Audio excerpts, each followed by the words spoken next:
Hello বন্ধুরা, চলে এলাম আরও একটি মিনি ব্লগ নিয়ে। আশা করি তোমরা সবাই খুব ভালো আছো। আজকে তো আমি খুব ভালো আছি। এত সুন্দর সুন্দর মুহূর্ত কাটিয়েছি আর সেগুলো তোমাদের সাথে শেয়ার করব না তাই কি কখনো হয়? তোমরাও তো আমার আর এক ফ্যামিলি। অনেকদিন ধরে কিন্তু বরমশাইয়ের কাছে জেদ করছিলাম যে একটু আমাদেরকে কোথাও ঘুরতে নিয়ে যাওয়ার জন্য, কিন্তু বরমশাই এত কাজের চাপ থাকার জন্য কিন্তু সময়ই পাচ্ছিল না। তো অবশেষে সময় করে কিন্তু আমাদেরকে ঘুরতে নিয়ে এসেছে। আমরা এসেছিলাম বালুরঘাট উদ্যানে। এই পার্কে আগেও এসেছি, কিন্তু সেভাবে কিন্তু তোমাদের সাথে কোনো রকম ভিডিও শেয়ার করা হয়নি। আর এখানে দেখো কত সুন্দরভাবে লেখা আছে আই লাভ বালুরঘাট। তারপরে কিন্তু আমরা টিকিট কেটে এই যে ভেতরে ঢুকে গেলাম। আর ভেতরের প্রকৃতি আর পরিবেশ এতটা সুন্দর কি আর বলবো। তোমরা দেখবা একসময় বাড়িতে থাকতে থাকতে কিন্তু আর ভালো লাগে না, আবার বাড়ি থেকে কিছুদিন দূরে থাকলেও সেটাও ভালো লাগে না। তো মন ঠিক করার জন্য আমরা কিন্তু সবাই মিলে ঘুরতে চলে এসেছি। চলো কাছে গিয়ে তোমাদের ফুলগুলো দেখাই, কত সুন্দর ফুলগুলো লাগছে। আচ্ছা এগুলো কী ফুল তোমরা কি কেউ জানো? আমি কিন্তু একদমই বুঝতে পারলাম না এগুলো কী ফুল। খুবই সুন্দর লাগছিল দেখতে।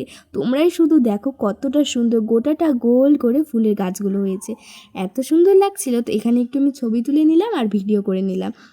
এত দিন পর কোথাও ঘুরতে এসেছি, আবার এত এক্সাইটেড ছিলাম, কত ছবি তুলবো, খাওয়া দাওয়া করব, ভিডিও করব, সবটাই কিন্তু তোমাদের সাথে শেয়ার করব। আর আজকের এই লুকটা আমাকে কেমন লাগছে অবশ্যই জানিও। একটু অন্যরকম লুক নিলাম, তোমরাই কিন্তু বলো আমাকে কেমন লাগছে। তারপর এই দেখো এখানে লেখা ছিল কিন্তু ভালোবাসার বালুরঘাট। তো ওখানে গেলাম, গিয়ে একটু আমি ছবি তুলে নিলাম। আর এই দেখো কতটা ভালো লাগছে আমাকে এখানে দেখতে, তাই না?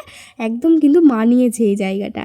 আর এখান থেকে এই দিকটা দেখতে এতটা সুন্দর লাগছিল, খুবই সুন্দর লাগছিল। যেহেতু বেলা গড়িয়ে এসেছে আর সূর্যমামা তার মায়ের কোলে যাচ্ছে, আরও কিন্তু দেখতে সুন্দর লাগছে, হালকা হালকা সন্ধ্যা হয়ে এসেছে। তো চলো এবার ওই দিকটাতে যাই আর একে এক করে তোমাদের সব কিছু শেয়ার করি। আর এত গাছপালা ছিল, আমার না খুবই ভালো লাগছিল সেইখানে।